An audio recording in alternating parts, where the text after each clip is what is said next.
A slight setback for Democrats today. Senate Republicans forced some fixes to the health care reform reconciliation bill and sent it back to the House. That's causing some anger in the Capitol. Democrats say Republican rhetoric might be inspiring violence. And President Obama today gave an example of what he called overheated GOP rhetoric. He sounded pretty worked up himself. Steve Handelsman has more.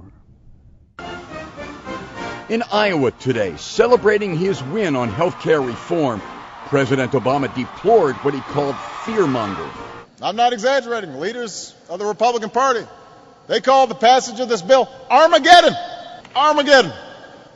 End of freedom as we know it. Back in Washington, where police are on alert to protect lawmakers after a spate of broken windows and threatening calls to Democrats.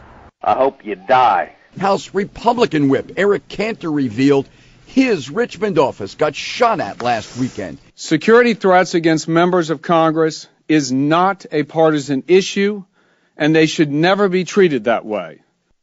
Cantor pointed a finger at senior House Democrat Chris Van Hollen, who on MSNBC yesterday blamed Republicans for courting potentially violent extremists. Someone needs to step up on the Republican side and say enough is enough, rather than trying to play this double game. But Rush Limbaugh said backers of health care need to be taken out.